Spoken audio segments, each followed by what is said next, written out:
আসসালামু আলাইকুম ভিউয়ার্স, আশা করি সবাই অনেক ভালো আছেন। আর কয়েকদিন পরে কিন্তু কোরবানির ঈদ। কোরবান যেহেতু চলে এসছে, রান্না তো করতেই হবে। বিভিন্ন ধরনের বিভিন্ন আইটেমের রয়েছে গরুর জিহ্বা।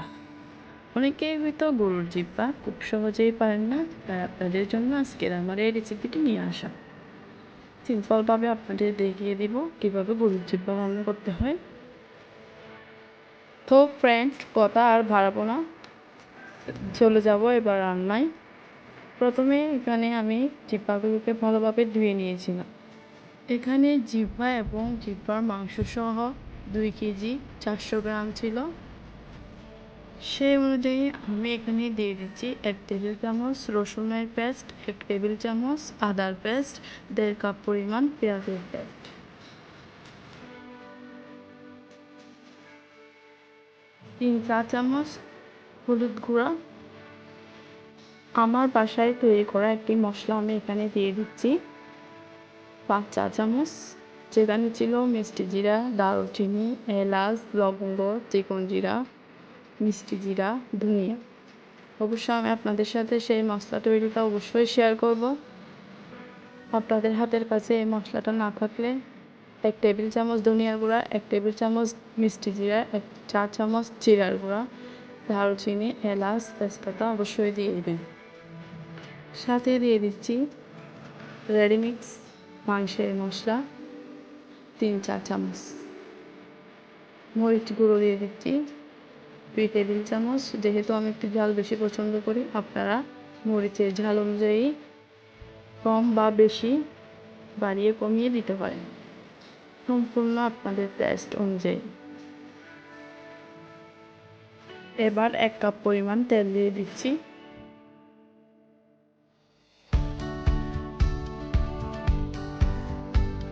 হাতে মেখে রান্না করলেও কিন্তু জিহ্বার স্বাদের কোনো কমতি থাকে না। আপনারা অবশ্যই বাসায় ট্রাই করে দেখবেন, দেখবেন স্বাদ কিন্তু বরাবরই ঠিক ছিল। কিন্তু খুব সহজেই, খুব অল্প সময়ে, সহজভাবে আপনাদের দেখিয়ে দিচ্ছি আমি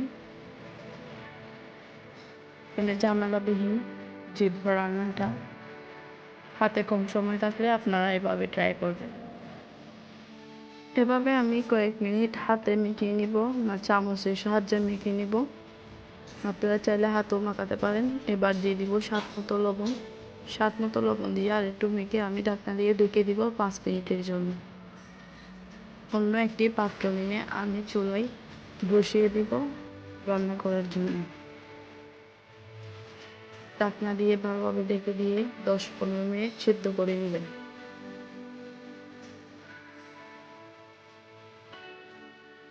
ফিরে এলাম আমি 15 মিনিট পরে।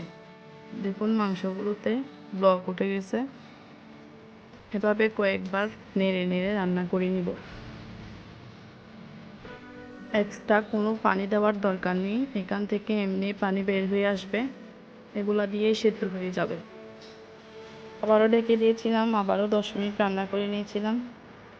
আমি যেহেতু আদা, রসুন, পেঁয়াজ এগুলো পানি দিয়ে ব্লেন্ড করেছিলাম, তাই এখানে পানির প্রয়োজন পড়েনি। আপনারা যদি দিতে দেন তাহলে 1 কাপ পরিমাণ গরম পানি দিয়ে দেবেন। কয়েকবার ঢাকনা খুলে খুলে নেড়ে দিতে থাকবেন।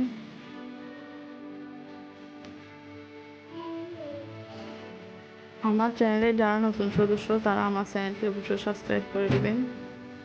রান্নাটি কেমন হয়েছে কমেন্টে জানাবেন, লাইক দিবেন, শেয়ার করবেন। আপনাদের ভালোবাসার কারণে আমরা আরও এগিয়ে যাওয়ার চেষ্টা করব। এখন 50% রান্না শেষ। দেখুন হালকা গলতে শুরু করেছে।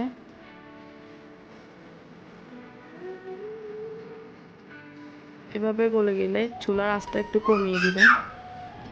জিহ্বার স্বাদটাকে আরও স্ট্রং করার জন্য আপনারা চাইলে সেদ্ধ করা হয়ে গেলে তখন অন্য একটি পাত্রে হালকা পরিমাণে তেল দিয়ে পেঁয়াজের বেরেস্তাগুলো ঢেলে দিতে পারেন, যেটাকে আমরা তেলের দেওয়া বা বাগার দেওয়া বলি। সেটা করলে কি হয়, রান্নার স্বাদটা আরও দ্বিগুণ বেড়ে যায়। অবশ্যই যদি আমার মতন ট্রাই করে রান্না করেন তাহলে এটা গরম গরম ভাতের সাথে এবং পোলাও খিচুড়ির সাথে খেতে খুবই মজা লাগবে। আপনারা চাইলে এটা হালকা জল রেখে দিয়ে রুটি পরোটার সাথেও খেতে পারেন। খেতে কিন্তু খুবই সুস্বাদু হবে। এভাবে আমি পুরা রান্না শেষ করতে ৪৫ মিনিটের মতন সময় লেগেছিল।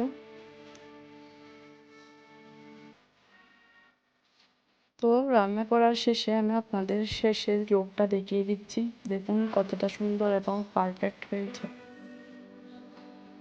আজকে এ পর্যন্ত ভালো থাকবেন, সুস্থ থাকবেন এই কামনা রইল। আল্লাহ হাফেজ।